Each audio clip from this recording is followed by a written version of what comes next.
XCTT Radio Tlaxcala presenta Diálogos con Xochitiotzin.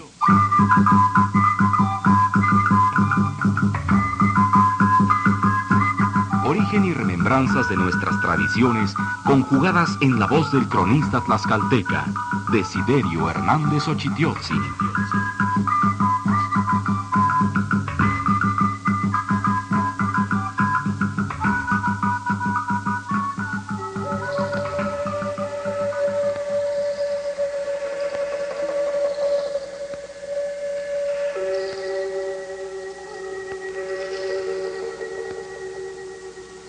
¿Qué tal, amigos?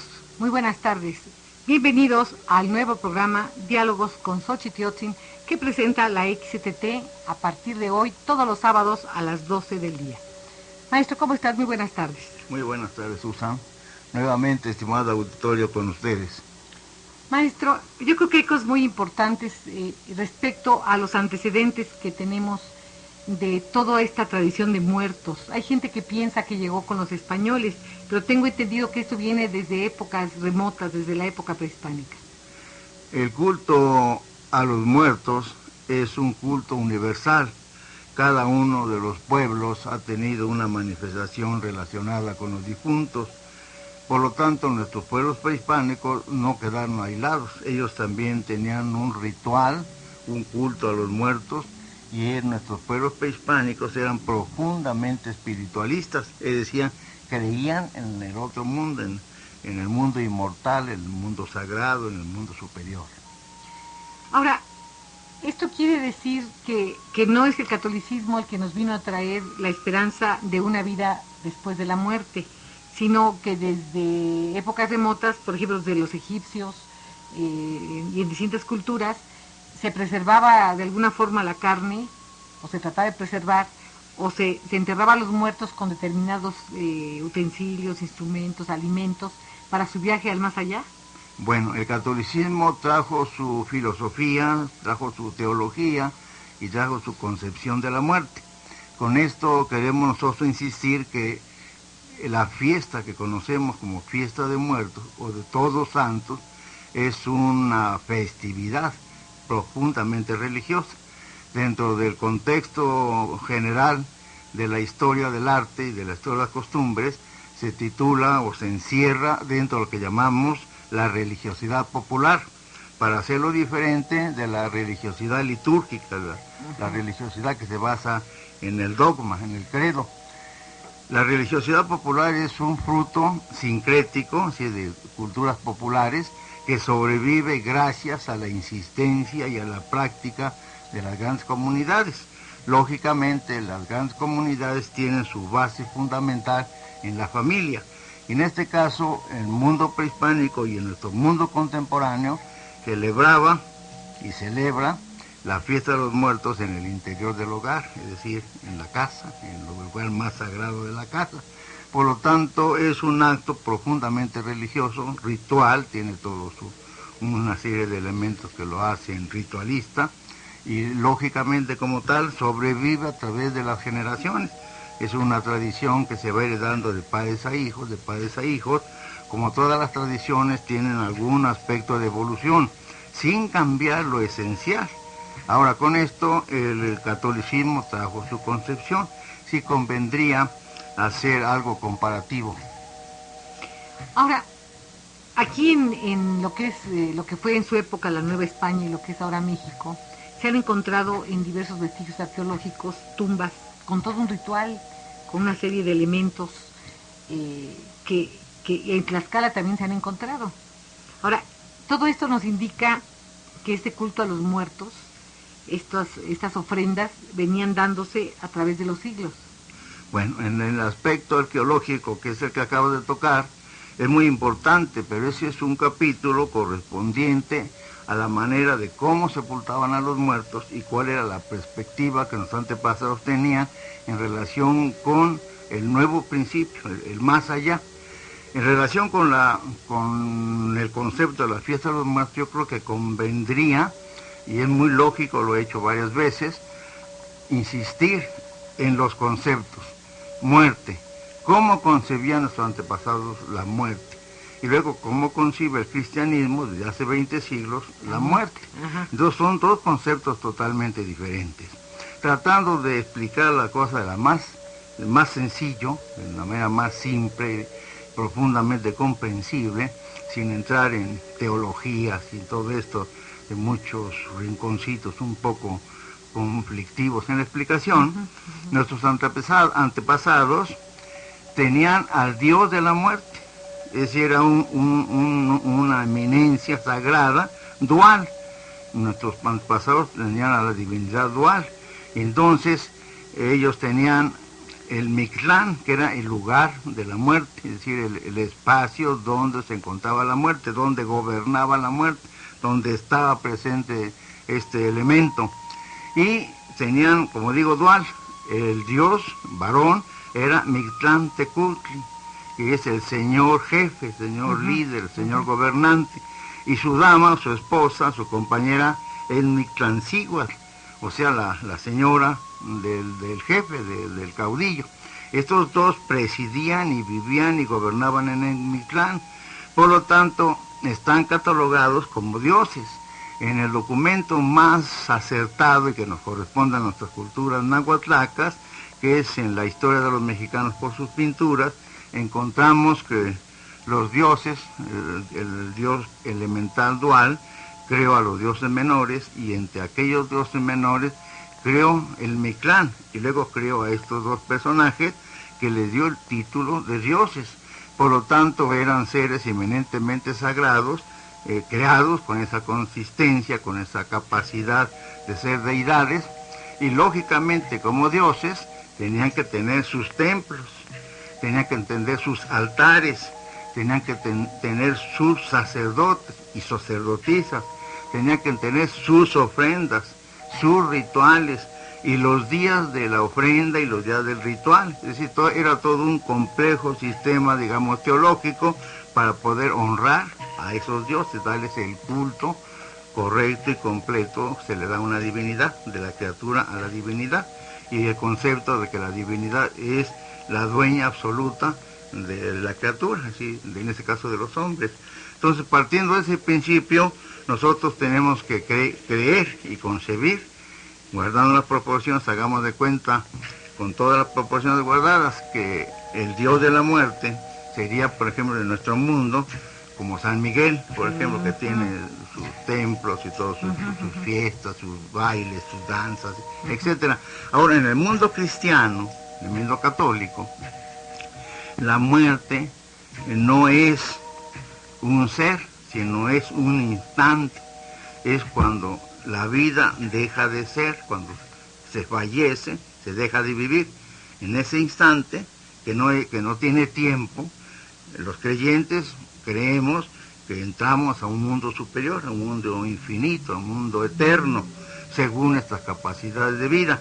Para los no creyentes, los llamados ateos, pues dicen que ahí se acabó todo, ¿no? Entonces, estas dos concepciones de la muerte son muy importantes para poder después captar todo lo que nuestro pueblo logró que sobreviviera, y todo lo que en este caso aquí en Tlaxcala, los franciscanos permitieron que sobreviviera, y que viene a dar como resultado nuestras fiestas a los muertos. Ahora, en la época prehispánica, en el mundo nativo, digamos, lo que era la Nueva España, sacrificaban seres humanos a sus dioses, era una ofrenda. Pero también el catolicismo empezó con sacrificios de ovejas o de borregos y de cosas así, también sacrificios a Dios. Entonces, de alguna forma, todas las religiones como que tienen algo en común, ¿no? Bueno, todas las religiones, como dije al principio, tienen un ritual a la muerte, conciben a la muerte de una manera, pues, lógica o ilógica, según la fe de cada doctrina. En relación con el catolicismo existe o empezó a existir desde la presencia de Cristo. Entonces, con la presencia de Cristo, los sacrificios, es decir, la ofrenda, se concibe, se crea con lo que llamamos nosotros la Santa Misa, que es Cristo mismo la víctima que se ofrenda. Entonces, antes de Cristo sí había ofrendas de palomas, de corderos y de elementos agrícolas. pero ya eso pertenece a la antigua ley, es decir, a la ley mosaica. Entonces, con el cristianismo, la única ofrenda era de Cristo, que se manifiesta plenamente en la Santa Misa. El cuerpo y la sangre de Cristo, que es la hostia y el vino. Exacto, exacto. Es decir, esa es la concepción. Ya dentro del cristianismo no hay otra ofrenda. Hay algunos rituales, por ejemplo, con lo de la adoración nocturna, que tienen una noche que le llaman las espigas, y salen en procesión al campo, pero llevan a Santísimo Sacramento en procesión. Así que no hay ya esos rituales. Ahora, en el mundo prehispánico, que también es muy importante, el mundo prehispánico, con el náhuatl y todos los demás pueblos, guardando las proporciones, eran profundamente religiosos, profundamente místicos. Desde que la persona era concebida en el vientre de su madre, ¿no?, empezaba su vida religiosa, al nacer y al crecer y al morir, y todo estaba impregnado de ese mundo místico que tenían nuestros antepasados. Y los tlaxcaltecas, con mayor razón, porque se les apellidaba, se les decía, se les identificaba como teochichimecas, o chichimecas que tienen a Dios, o que están endiosados. Por lo tanto, eran profundamente religiosos.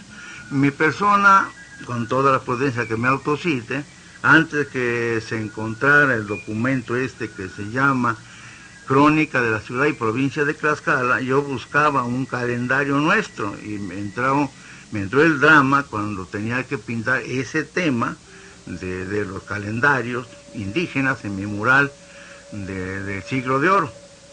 Afortunadamente, preguntando y tropezando, llegué a conocer la existencia del calendario de los Navas, que es un calendario escrito por un religioso, pero tomando los datos prehispánicos. Ya con don Diego Muñoz Camargo, en la obra que acabo de citar, él transcribe este calendario. Entonces, en este calendario tenemos lo siguiente, lo más sencillo que puedes decir. Era paralelo en el tiempo a nuestro calendario civil y ritual. Es decir, tenía 360 días el año, más 5 días nefastos, que era cuando los antiguos creían que tenía que terminar el universo, y un día cuando había año bisiesto. Entonces, estos 360 días estaban divididos en 18 fiestas, había 18 fiestas, a los respectivos dioses, digamos, especializados en cada mes, y cada mes tenía 20 días. Entonces tenemos nosotros 20 meses, 20 deidades especializadas, algunas que entraban también en forma secundaria. Y tenemos que tenían ellos 2 meses dedicados a los muertos. Es decir, un mes a los niños y otro mes a los grandes. O sea, 40 días. Eran 40 días que le rendía culto a la muerte a nuestros antepasados. Ahí entonces vemos la fuerza mítica, mágica, si se quiere, supersticiosa, que nuestro pueblo indígena tiene y vive y convive, o vive y convivimos, ¿no? Inclusive en persona. Yo creo en estas cosas. Por ejemplo, una vez me preguntaban, que está un poco fuera del tema, si yo creía en la muerte. Como no, le dice, ¿usted cree? Claro, todos los días. Me dice, ¿cómo todos los días, maestro? Todos los días estamos vivos, todos los días dormimos. Y el sueño es un ensayo a la muerte. Porque cuando nos dormimos, ya no sabemos qué es de nosotros, perdemos el concepto de tiempo, ¿no?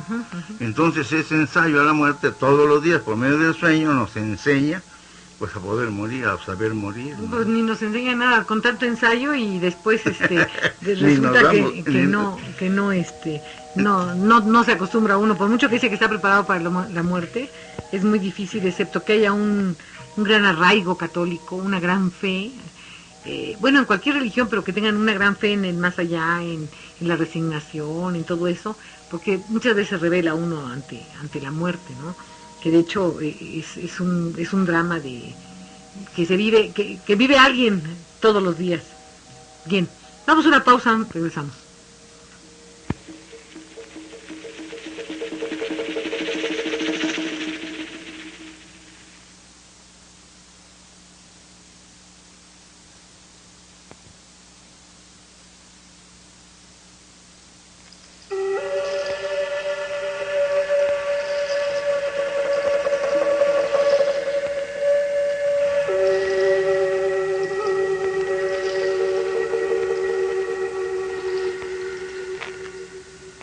Maestro, es muy interesante esto que comentas de los 20 meses del año y que estaban 2 meses dedicados, o sea, 40 días dedicados a los muertos, 20 días a los niños y 20 días a los adultos. ¿De qué manera se adoraba, se ofrendaba? ¿De qué manera se idolatraba, se apoyaba, se rezaba? ¿De qué manera se apoyaba o se trabajaba, se hacía esto? Bueno, sobre este aspecto del ritual y de la fiesta, tenemos nosotros que tener mucho cuidado. Desde luego yo, con toda la prudencia de vida, no he tomado como testimonio a don Diego Muñoz Camargo, porque don Diego Muñoz Camargo es nuestro cronista, pero al mismo tiempo hay que entender lo que decía don Diego Muñoz Camargo, porque además de estar escribiendo o hablando allá con el concepto sociológico religioso del siglo XVI, él era un burócrata, estaba al servicio del rey, estaba al servicio de los tlaxcaltecas, entonces más se equivocaba y se le caía la casa, ¿no? Entonces él escribió con una gran sabiduría, de tal manera que hay que leerlo entre líneas. Él dijo cosas entre líneas que no aparecen escritas, pero cuando uno ya conoce el mundo indígena, las tradiciones, las leyendas, las costumbres de nuestras gentes, inclusive la práctica del catolicismo, entendemos lo que él escribió. Don Diego Muñoz Camargo, como digo, es muy especial, porque quedó bien con los 4 señores tlaxcaltecas, quedó muy bien con los 30 ancianos que lo asesoraron, quedó muy bien con el virrey y con el consejo que examinaban los escritos, quedó bien con el Consejo de Indias allá en Sevilla, y quedó bien con el rey, ¿no? Y quedó bien con lo religioso y con lo civil, y sobre todo, con todo respeto, quedó bien con sus intereses personales. O sea, quedó bien con todo el mundo. Con la gloria y con sus centavos, ¿no? Entonces hay que entender cómo escribía. Por eso es que es muy escueto cuando habla de religión prehispánica, y cuando habla de religión católica también. Es decir, no es tan claro como algunos pretenden y toman las palabras de don Diego Muñoz Camargo al pie de la letra, como ahora nosotros entendemos esas palabras, ¿no? Para don Diego es, por ejemplo, dice índico, y nosotros ¿qué entendemos por índico? Nos suena a índice, o al lugar del índice, ¿no? Sin embargo, índice quiere decir indiano, y particularmente indígena de esta región. Entonces cada cosa tiene una especial interpretación. Don Diego Muñoz Camargo, a través de esa obra que inscribió, que anexó a su trabajo, el calendario de don Francisco de las Navas, que además fue franciscano, entonces hay que tener esa reserva que escribía un franciscano investigador.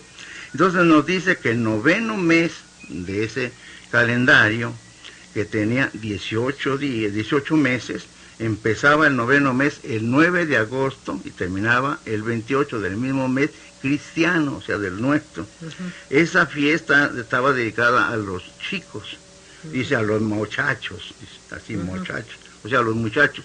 Su título era Mixca il Huilcintli, que quiere decir eso, la fiesta de los niños o de los pequeños. Y reduce la frase siguiente, nada más dice, en el que se ofrecían grandes oblaciones de pan y semillas en los templos, y punto. No nos dice don Diego Muñoz Camargo más.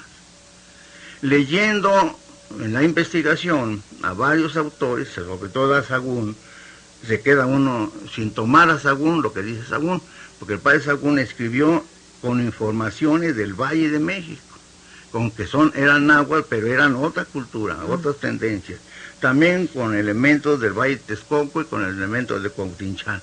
Por lo tanto, no es lógicamente la tradición religiosa nuestra. Tienen sus contactos, pero no son plenos.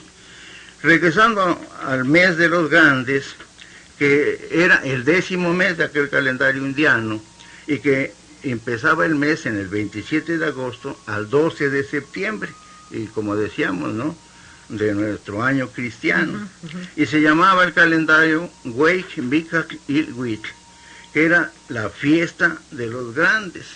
Y en ese día, nos dice don Diego Muñoz Camargo, dice, la celebraban con grandes ofrendas que daban a sus templos y cantaban cantares tristes en memoria de sus muertos. Nos habla de ofrendas, pero no dice en qué consistían las ofrendas, sí, humanas, de panes, etcétera. Lógicamente mi interpretación y mi lucha para tratar de saber algo más, llegué a estudiar a esta gran figura que es don Diego Durán, Fray Diego Durán. Fray Diego Durán es un historiador maravilloso. Los estudiosos no se acaban de poner de acuerdo, pero lo importante es, unos dicen que nació aquí en tierras texocanas, o sea que es indio, y otros dicen que nació vino como criatura de España, y aquí se crió entre el pueblo indígena. Lo importante de este personaje es que escribe con mentalidad indígena, con la concepción indígena, y lógicamente ya cristianizado toma toda la herencia teológica del catolicismo de esa época. Y él, en lo que se refiere a los chicos, no dice nada más, es decir, no agrega lo que yo ahora cité, pero sí, el padre Durán nos dice, cuando habla de los grandes, dice que tenían grandes fiestas, que era una de las más grandes fiestas, que los sacerdotes se ponían sus dalmáticas, sus mitras, su plumería, entonces, en fin, se enjollaban, salían con un vestuario solemnísimo. Eso también es lógico, que uno lo capte. Pero lo dramático y lo importante, que también dice en pocas palabras, dice que realizaban grandes carnicerías de hombres y potajes de sus carnes, sirviéndose de las víctimas. Entonces nos da a entender lo que es lógico. Si era una gran fiesta que se le rendía a la muerte, o a la dualidad Dios y mujer muerte, lógicamente si ellos eran los dioses, los patrones del tránsito de la vida a la muerte, se les tendría que ofrendar lógicamente la vida de los hombres, y entre más grande fuese la cantidad de estos personajes, y personajes de mayor calidad humana, de belleza, de fuerza, de capacidad cultural, más hermosa era la fiesta, era más hermosa era la ofrenda. Y luego dice potajes, quiere decir que aquellos cuerpos de las víctimas se guisaban, ¿no? Y se comían, pero no como dice aquí, o de entender, que como un banquete, sino se comían en plan ritual. Sí, como ahora comulgamos, una hostia, ¿no? Una cosa así. Sí, o sea, y como las víctimas humanas que se sacrificaban, se deificaban, el cuerpo se deificaba, se identificaba con el Dios, entonces al comer un fragmento de ese cuerpo, dejaba de ser criatura, ya acaba de ser hombre o mujer, para convertirse en el cuerpo del Dios. Entonces surgía allí la comunión con lo divino.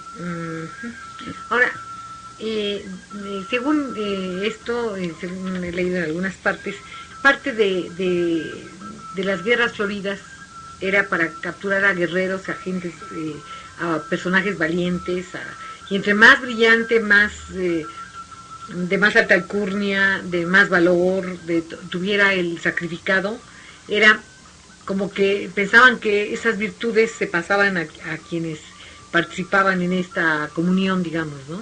Ese aspecto es muy importante para entendernos nosotros, inclusive ahora contemporáneamente. Los que tenemos mayor sangre, es decir, mayor etnia indígena, lo vivimos y lo entendemos por intuición.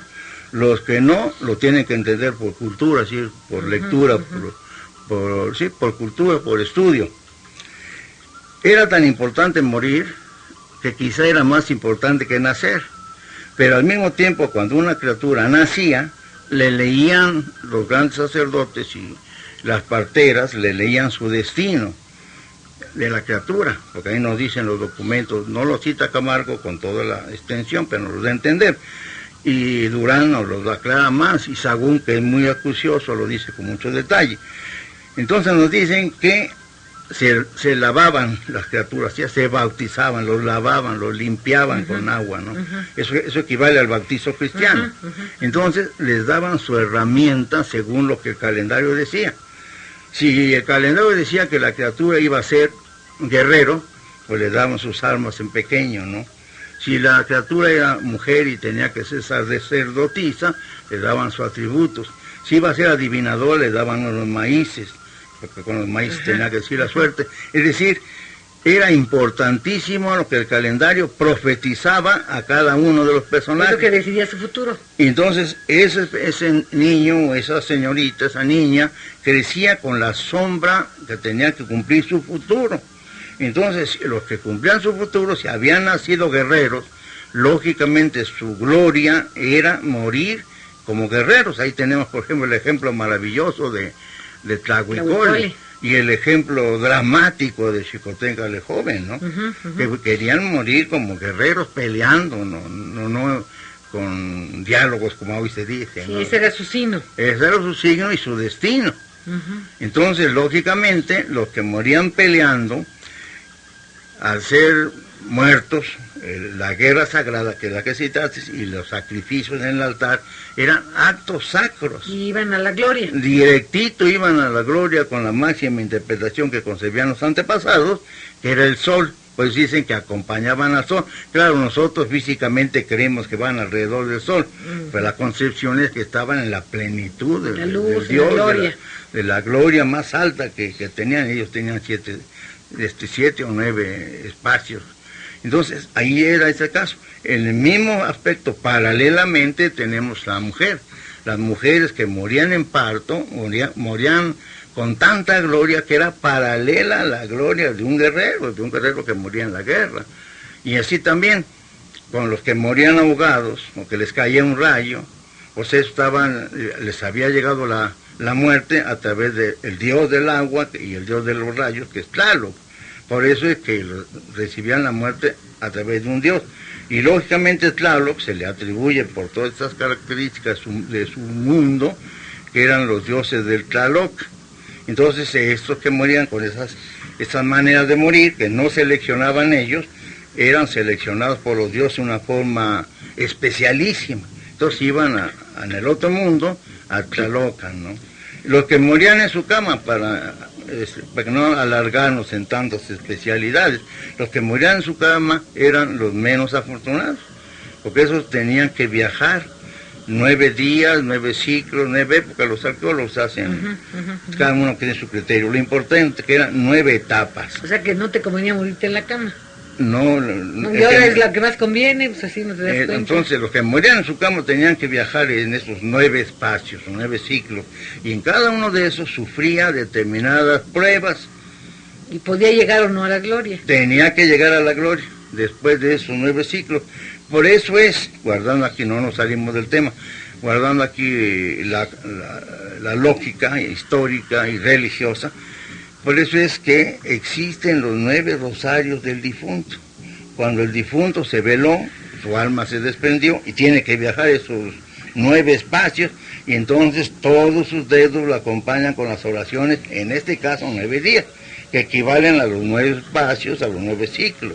O sea que el sincretismo es se dio absoluto. de una manera total, ¿no? Es absoluto, y además que es necesario, ¿no? No puede suceder lo que nos está sucediendo ahora a nosotros, ¿no? Que se nos quita algo y no se nos pone el complemento que sea. Los franciscanos fueron tan sabios que nos quitaron, bueno, a los antepasados les quitaron los sacrificios humanos. Pero les dieron el sacrificio. Pero permitieron que sobreviviera el concepto sagrado del alma, es decir, del espíritu. No les prohibieron el viaje de los muertos, que para el cristianismo equivale al purgatorio, sin los 9 días de viaje, ¿no? El que muere en pecado venial va directo al purgatorio. Pues digamos, paralelamente equivale. La diferencia tremenda está en que en el mundo prehispánico no había infierno. Es decir, nadie se condenaba.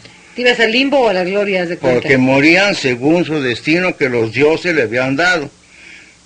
Entonces no había por qué el hombre cometía culpas. Si vivía de esa manera porque los dioses lo habían ordenado que así tenía que vivir.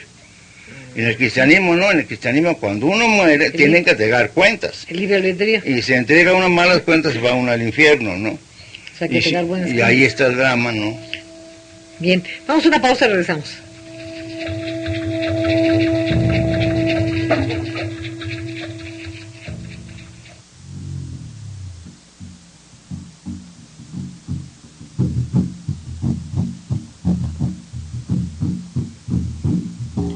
Remontándonos un poquito ya más hacia acá, hacia el presente, maestro, ¿cuál es el origen de las ofrendas tal como las conocemos ahora?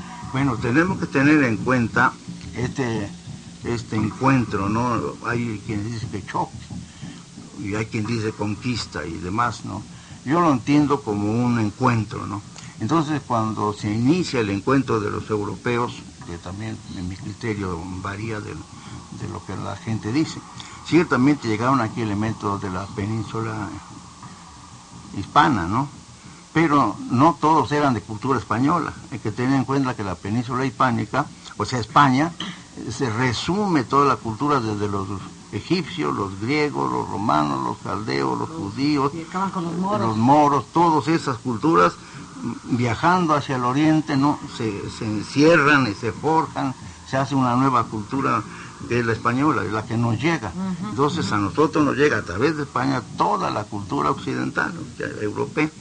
Con ese criterio encontramos nosotros aquí pues, raíces egipcias, raíces griegas, raíces latinas, raíces árabes, ¿no? Como tantas cosas, ¿no? Sería largo observarlo. Y entonces en ese encuentro vemos nosotros, ahí entra ya las fechas. Hernán Cortés llega en Semana Santa, o sea, el Viernes Santo a Veracruz. Lógicamente, en ese año de 1519, en algún lugar, y que fue en Tlaxcala, se celebró la primera fiesta de todos los santos y de los fieles difuntos. Entonces, allí, de una manera simple, de una manera elemental, pero fundamental, los españoles tuvieron que celebrar a sus muertos y con todo respeto a los primerizos que murieron en la conquista. Es decir, tuvieron que acordarse de los soldados, sus compañeros que murieron. Y se celebró en Tlaxcala la primera fiesta de los fieles difuntos y de todos los santos.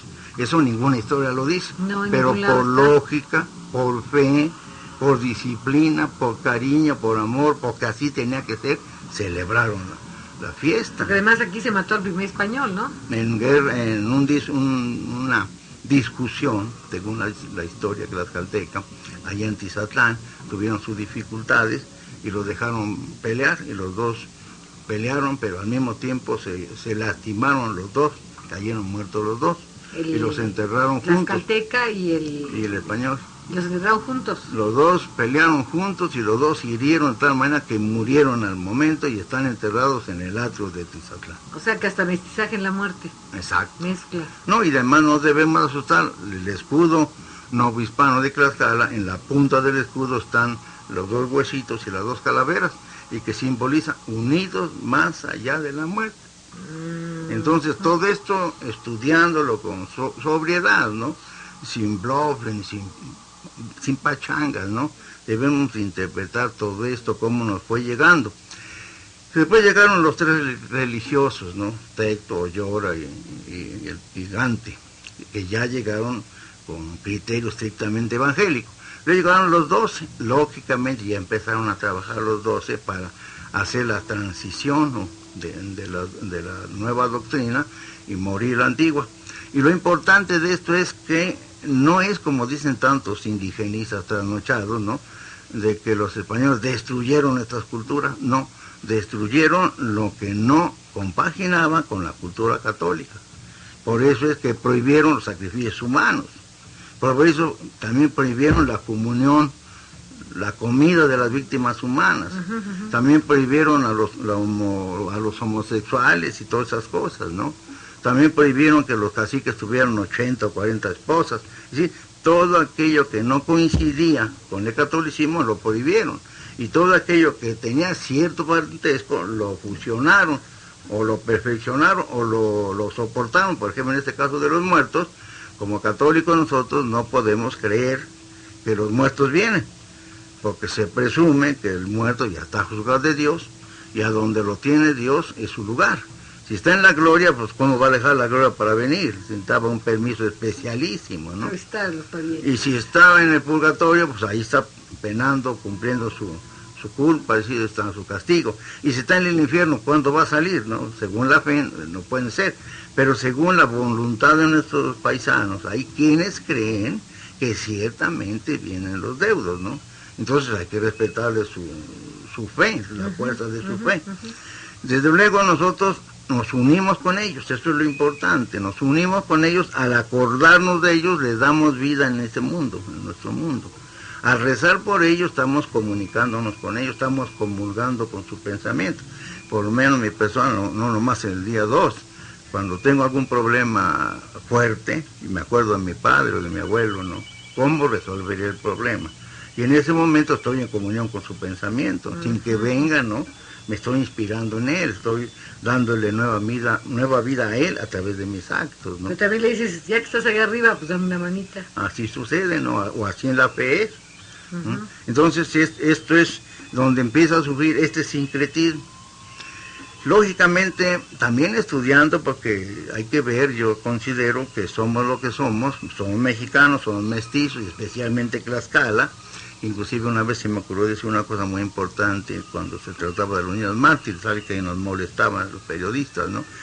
Y entonces yo le dije, no es lo mismo que los franciscanos vinieron a predicar a los vencidos del Valle de México que a los parientes y amigos del Valle de Tlaxcala. Y digo, hay que recordar que entonces Puebla todavía no existía, todo era Tlaxcala. Entonces los franciscanos aquí predicaron entre parientes y amigos, o sea, parientes que ya habían juntado con las indígenas. Y en el Valle de México estaban los vencidos, no había rescoldos, rencores y todo eso. Entonces son dos concepciones, pero muy importantes para tomarse en cuenta estas cosas. Entonces aquí empezó ese sincretismo con relativa facilidad por los paralelismos espirituales que hay, ¿no? Y luego, lógicamente, la primera generación de mayores, esa no cambió. Tenemos el caso de Axotecal y otros caciques que murieron ahorcados. Ya las próximas generaciones, entre las que ya se incluyen a los niños mártires, ya empezaron a cambiar. Ya no fueron educados en el catolicismo. Eso, pero no cambiaron radicalmente, tenían el recuerdo todavía de sus viejos, ¿no?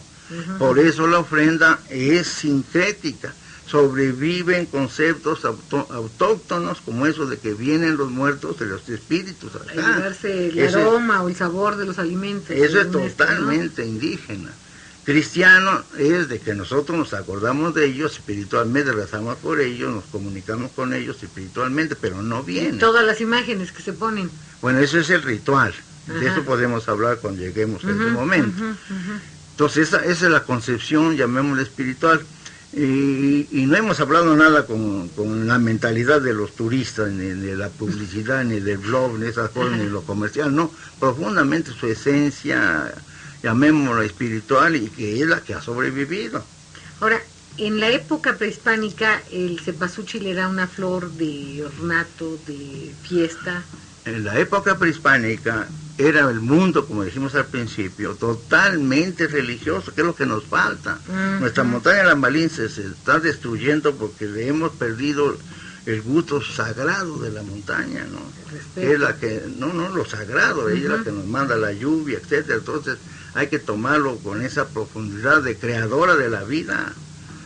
Es como amarnos a uno mismos cuando la respetamos, ¿no? Hemos perdido esa esencia, no es idolatría ni fanatismo, es una compensación, ¿no? Entonces la flor de cempasúchil, ¿no? Que también me costó trabajo localizar todas las raíces, la completé yo con las leyendas, ¿no? Las leyendas leyendas nuestras, dicen que una noche, simplificando la leyenda, tenía su templo, Xochiquetzali, era diosa del amor libre y del amor sagrado, era diosa de la salud, era diosa de las lluvias, era diosa de la familia, era diosa de los poetas, era la diosa de los artesanos, tenía una fuerza religiosa total, ¿no? Entonces esta diosa de Tanhuanchán, porque ella vivía en lo más alto de todos los cielos, privilegiada y cuidada y venerada inclusive por los demás dioses, por su belleza y por ser femenina. Entonces, una noche, en medio de tronidos y fuego y luces y todo, una manera espectacular, bajó a su templo y dejó un manojo de flores de cempasúchil. Lógicamente el sacerdote que se privó, la gente se asustó, pues, oí toda esa cosa. Cuando aquellas luces fueron, volvió la tranquilidad de la oscuridad, acudieron al templo, levantaron al sacerdote, volvió en sí, ya les explicó que había bajado la diosa y que les había dejado el manojo de las flores cempasúchil, y que le había dicho que repartía las flores, una flor a cada cabeza de familia, y las repartió y todos tuvieron su flor, no faltó ninguno, ni sobró ninguna flor. En eso vino la fe en ellos, que debería ser una... Aparte que no la conocían, no existía.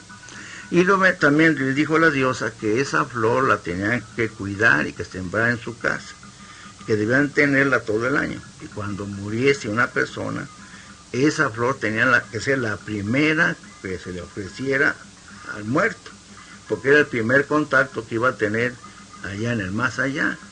Por eso es que la flor de cempasúchil es la flor de los muertos desde el punto de vista nuestro, y es la flor de vida eterna desde el punto de vista de los indígenas. Por eso es que en esta época que celebramos los días de muerto, es lo que se le pone a todas las ofrendas. A todas las ofrendas. Ahora, la palabra cempasúchil es cempoal 20, y súchil o xochitl, que es flor, todos 20 flores. Esto equivale a decir que tiene 20 pétalos, y en la palabra 20 simboliza en la magia y en la cultura indígena infinito. Así que es una flor de infinito, ¿no? Entonces no es cempasúchil, es cempua. Cempoal, porque es de 20. Cempasúchil. Y luego el color de la flor es el color del sol. Sí, porque tiene un tono dorado totalmente, ¿no? Bueno, eso ya entrando a los detalles de las ofrendas. Cuando se muere un niño, ya entre los cristianos de ahora, se le ofrenda flor blanca. Si son niños, se le ofrendan los famosos nubes. Y si es un varón o señorita grande que fue virgen, ¿no? Pues se le ofrenda flor blanca, como pueden ser los lirios, o pueden ser las azucenas, pero blanca. Y cuando se muere alguno accidentadamente, no en su casa, por un choque, ahogado, asesinado, de borracho por valiente, etcétera, se le ofrenda también la flor que le llaman pata de león, cabeza de león, o flor aterciopelada. Eso quiere decir que se le ofrenda a la persona que murió fuera de su cama. Inclusive se le agrega esa flor ahora a los que mueren en un hospital, porque mueren por medio de mano humana, aunque haya sido buena fe, ¿no? O sea, este es para los asesinados, suicidas, accidentados, o que mueren en una operación, alguna cosa por el estilo. Sí. Entonces, no sé, porque yo veo que se lo ponen casi a todos. Porque mucha gente no lo sabe, y también, como las ofrendas son familiares, ahí podemos describir, ¿no? Hay ofrendas que podríamos decir son patriarcales, o sea que pone la ofrenda es el abuelo, y ahí están de todos sus hijos, todas sus nueras, y lógicamente todos los días a cuántos se le está ofrendando, unos 50, 60, 80 difuntos, y entre ellos alguno al haber muerto en esas circunstancias, ¿no? Entonces por eso se pone. Ahora cuando la ofrenda es, ya entrando ya en detalle, ya nos brincamos mucho, ¿no? A lo que llaman primerizos, y sabemos que este murió por un choque, a ese se le pone específicamente la flor esta morada o amoratada. Inclusive se pone papel picado morado, ¿no? Entonces todo esto tiene su símbolo, ¿no? Porque los pueblos prehispánicos eran maravillosamente simbolistas. Todo tenía que decir algo, y decía algo, ¿no? Hay que tener en cuenta que los tlacuilos, o sea, los pintores, eran pintores cultos, eran pintores escritores, pintores historiadores, pintores que entendían de cuentas, geógrafos, es decir, eran hombres muy cultos, muy capaces. Entonces, con colores y con formas, describían el texto, las cosas. Los rituales. Los rituales y los documentos y las escrituras, sus argumentos jurídicos. Por ejemplo, el lienzo de Tlaxcala es un documento jurídico.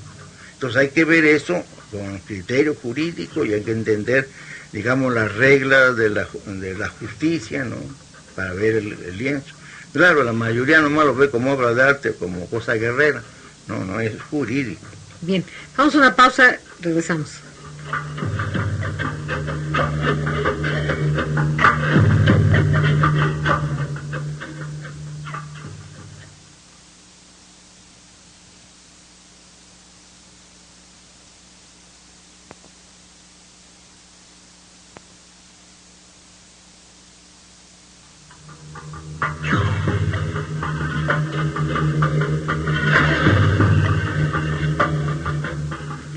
Maestro, cuando hacemos el recorrido, por ejemplo, en los portales o en las exhibiciones o los concursos que hacen de ofrendas en diferentes lugares, vemos que que hay cosas que son comunes. Y bueno, sabemos, por ejemplo, que tú ya tienes tu lista de las cosas que son elementales necesarias en una ofrenda. En ese sincretismo, bueno, como tú dices, hay cosas de la época prehispánica y hay cosas de los españoles y hay cosas muy católicas y hay cosas indígenas. ¿Cuáles son los elementos indispensables de una ofrenda? Bueno, hablando de una ofrenda que podríamos decir 100% contemporánea, tradicional, de esas que se ponen en la casa con el corazón en la mano, desde el punto de vista católico se ponen imágenes. Vamos a describir las imprescindibles. Debe de presidir la imagen un Santo Cristo, o entre paréntesis antes. Siempre se pone la ofrenda abajo del altar familiar, así que muchas imágenes ya existen de por sí. Pero ya en la ofrenda debe de estar el Santo Cristo, o sea, un Cristo crucificado, porque Cristo murió en la cruz para redimir a todos. Entonces ahí debe estar el Santo Cristo. Inmediatamente abajo, junto a un lado, la Virgen del Carmen, porque es la Virgen que tiene bajo su custodia las ánimas del purgatorio. Como mexicanos, pues la Virgen de Guadalupe. Como tlaxcaltecas, Nuestra Señora de Ocotlán. Y luego ya vienen las imágenes de tipo secundario, pero muy particularmente el santo de la parroquia. Si se pone una ofrenda de una persona de la ciudad de Tlaxcala, pues su parroquia es San José, debe estar el San José. Si es de Natividad, pues la Virgen de la Natividad. Y si es de Contra, pues San Bernardino. Es decir, ahí van ya las imágenes. Luego, todas las familias tienen determinada devoción, o son romeros, por ejemplo, que van a Chalma, ¿no? Bueno, pues ahí debe estar la imagen del Señor de Chalma. Que van a Cholula, la peregrinación, pues la Virgen del Cerrito de Cholula. De San Miguel, pues las imágenes de la devoción que practica la familia. Esas son las imágenes. Los elementos de la ofrenda en sí son, en primer lugar, una veladora de aceite, porque es un paralelismo con la veladora de aceite del Santísimo Sacramento.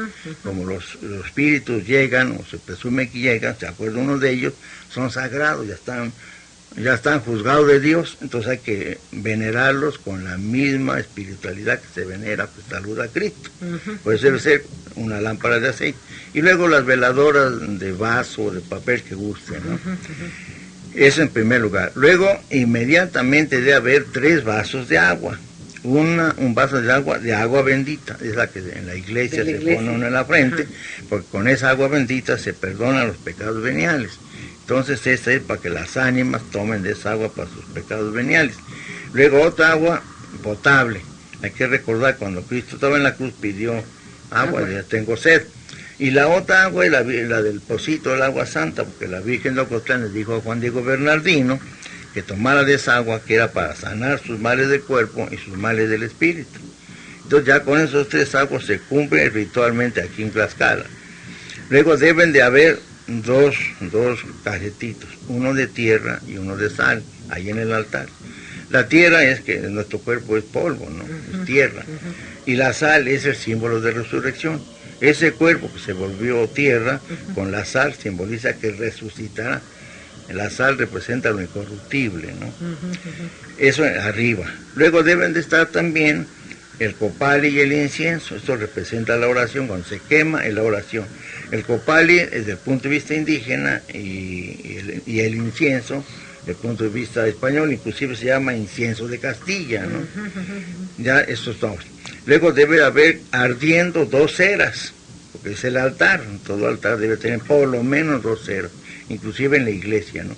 Y otras ceras que deben estar sobre una canasta donde está la ofrenda que llevarán al panteón. Entonces, esto es lo necesario, lo que no puede faltar desde el punto de vista religioso. Pero, por ejemplo, se ponen los jarros con flores de cempasúchil y se le pone su cirio también en el centro, ¿no? Sí, bueno, eso ya va en el montaje, por decirlo así, usando nuestras palabras, ¿no?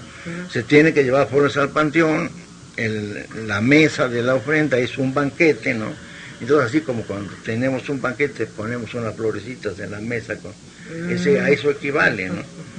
Y las que están abajo, que son un montón, un ramo grande, son para llevar al panteón. Al panteón. Ahora, se pone el pan en cestos, se ponen tamales, bueno, se ponen... ya vimos estos que son necesarios, ¿no? Que son los elementos cristianos, con eso estamos cumpliendo con los dogmas católicos. que no pueden faltar. La ofrenda ya de panes y frutos, eso ya pertenece al mundo de la religiosidad popular, ya vienen de herencia indígena. Entonces, así como los antepasados, cuando se enterraba un difunto, le ponían agua, le ponían su bastón, le ponían su cotón, le ponían su plato con los alimentos, ¿no? Para el viaje, ese viaje famoso de los 9 días. Entonces también, si vienen los difuntos, tienen que comer, si tienen que llevar para regresar. Entonces se ponen ahí los objetos de origen autóctono, ¿no? Entre los elementos importantísimos, así por jerarquía, en primer lugar ya citamos el agua, ¿no? El agua potable. Una calaverita de amaranto, pero porque antiguamente las imágenes idolátricas que se comulgaban era de amaranto. Entonces ahora, como ya casi no hay, se ha sustituido por las calaveritas de azúcar, que es completamente urbana. El azúcar es totalmente español, porque lo trajeron los españoles, la caña de azúcar.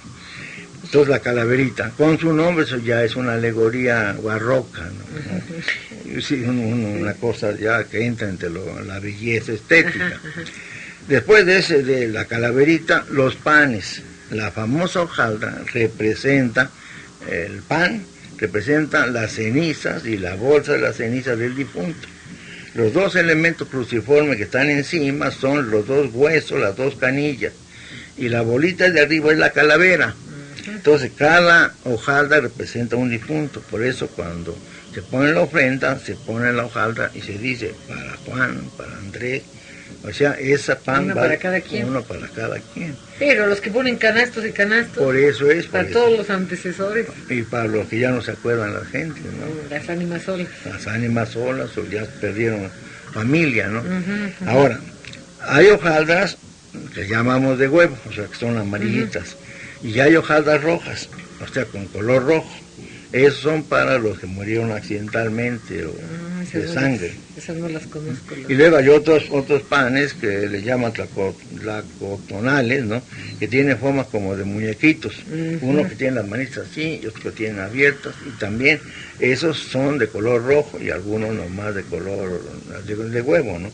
Representan otros aspectos. Y luego los blanquitos, ¿o cómo se llaman? Esos, los rosquetes, esos ya son de tipo alegórico. Yo he buscado la simbología de los rosquetes y lo más que he encontrado que son coronas estilizadas. Entonces eso, como quien dice, son para las almas las almas gloriosas, ¿no? Es una síntesis, una estilización de la corona, es lo que más he encontrado. No he encontrado yo otro símbolo, ¿no? Y por eso están adornados de blanco. Y ya le ponen colorcito, eso ya más con el criterio comercial, ¿no? ¿Sí? Ahora, aparte de eso, se dice que hay que poner los alimentos que le gustaban al difunto. Ya vimos el pan, ¿no? Ahora siguen las frutas. Las frutas son 4 nuestras. Los tecojotes, las guayabas, los camotes y la calabaza. Son nuestras, acá del altiplano. Como se trata de agradar a los difuntos, y cuando en la casa la mamá o la abuela o la que les interesa, porque ahí en la casa hay quien tiene más vocación para esto, y el jefe dice, bueno, que la ponga fulano o fulana, entonces hacen dulces de estas frutas. Hacen dulce para hacerlos más hermosos, esta ofrenda, ¿no? Y como allá en el más allá, el paraíso es un lugar donde todo sobra, ¿no? Todo es alegría. Y para aquí darle lo mejor que tenemos, o que no tenemos, mejor dicho, entonces cuando se presentan las cañas, que son del trópico, las naranjas, que son del trópico, ¿no? Que son frutos del lugar de la abundancia, ¿no? Sí, y que llegan aquí porque están de temporada. Porque antes que no llegaban los iban a comprar, porque representan la abundancia de la tierra. Y luego se me estaba olvidando otro elemento fundamental, muy hermoso en su simbología, que en una cazuelita se pone un pedazo de panal. Con cera, ¿verdad? Con la cera. Entonces el panal representa la vida y obra del creyente, del difunto. La abeja es el ejemplo máximo del trabajo, es el maestro de la humanidad, porque trabaja a toda hora. Y con su trabajo elabora la cera que es para arder en veneración de Dios. Y trabaja la miel que es lo más sagrado, dulce, sabroso, y que extrae de lo más hermoso y precioso de la flor, que es lo más hermoso de la creación, aparte de los hombres, ¿no? Entonces esa simbología, sí, las mujeres de la Ahora, maestro, yo veo que en algunas ofrendas, aparte de el pan, los frutos, los elementos de maíz, los tlaxcales, las tortillas, todo lo que, ¿cómo se llaman nosotros? Tlatloyos, en fin, todo ese tipo de elementos, ponen un caminito de tierra y un caminito de flores. Bueno, vamos a seguir con la ofrenda, ¿no? Estos son, ya dijimos, los panes, los frutos, y nos falta la ofrenda alimento. La ofrenda es un banquete. Y entonces el banquete por excelencia se caracteriza por el mole de guajolote. El mole de guajolote tiene guajolote, una ave prehispánica, maíz, chocolate y, ¿cómo se llama? Chile, y picante, el picante. Entonces el mole de guajolote se hacía antes solamente para los casamientos, y lo tenía que hacer la novia para que comieran por lo menos sus suegros, sus yernos, los familiares de ambos que se casaban. Entonces por eso es el platillo por excelencia, ¿no? En algunos lugares lo sirven, es decir, aparte está el mole con el guajolote, están los platos servido el mole. En algunos nomás los platos están en montón, así que para que se sirva que quieran, ¿no? Y está acompañado de tamales, que le llaman tontos, y también de los demás tipos de tamales de carne y de pollo, de frijol, etcétera. Y luego un plato de frijoles o una ollita con frijoles, y muy particularmente con las tlatlapas, el platillo de tlatlapas, y también un plato con arroz. Estos son los elementos que no pueden faltar en la ninguna ofrenda, fiesta de ningún pueblo. Y en ofrenda, las tortillas desde luego. Y de beber está el pulque y está el atole. Pero a veces les ponen que tequila, que... Eso ya es cuando ha pasado la primera ofrenda, se llaman ofrendas primerizas. Entonces todo esto que hemos descrito es para una ofrenda familiar, pero cuando un año se hace para uno que acaba de morir en este transcurso, entonces aparte de todo esto se agrega los elementos que a ese difunto le gustaban. Entonces empezando por el retrato del difunto, la herramienta del difunto, pero la herramienta, por ejemplo, si era albañil, su cuchara, si era carpintero, su garlopa, si era maestro, pues sus libros, si era carpintero, si era campesino, pues su hoz. Hay algunos que ponen hasta el arado, ya me lo traen los bueyes, no, eso ya es payasado, ¿no? Es exagerado. Sí, es exagerado, más debe ser el símbolo. Hay otra cosa también, en algunos grupos, en algunos pueblos, al difunto le ponen su ropa limpia, en una sillita, su sombrero, para que se cambie, ¿no? Y tiene que ser ropa de que era de él. De él, pero limpia, nueva. no limpia. Hay algunos que la ponen nueva, pero eso ya es como un desahogo económico, ¿no? Que se lo pueden hacer, ¿no? Pero la idea es que sea su propia ropa, pero limpia, planchadita, sí, para exacto, que se pueda cambiar. Como si se fuera a cambiar en un día de fiesta. Todo ese ritual es de un parentesco, de una remembranza, de un recordar el servicio de la persona cuando estaba en vida con nosotros. Esos son los elementos para el que es primerizo. También la mesa se pone en el lugar donde fue velado la persona, y como fue velado, así están las paredes. Cuando es colectiva se pone horizontalmente, y cuando es primerizo se pone perpendicularmente a la pared. Y sí es de rigor que estén 4 ceras, como si estuviera el ataúd con sus 4 velas. Exactamente. Y abajo de esa mesa una gran cruz de tierra, y en medio la cruz de sal, como se hizo cuando murió. Y clásico, adelantito se le agrega su tapetito de flores de cempasúchil despetalados, ¿no? Y el caminito que arranca del altar sale de la pieza y llega hasta el zaguán de la casa. Para que siga el camino. Siga el camino. Y en el zaguán de la casa se pone una orla con 3 clavos, uno arriba del zaguán, 2 laterales, y ahí se cuelga la orla, donde están pasados por un hilo las flores de cempasúchil. Eso representa la Santísima Trinidad, o sea que llegan ahí ya al lugar sagrado, la casa ha sido un lugar sagrado.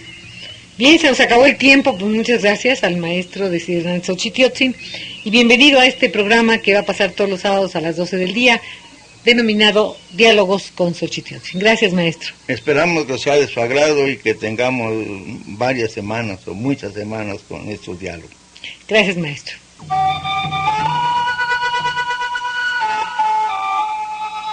Esto fue Diálogos con Xochitiotzin.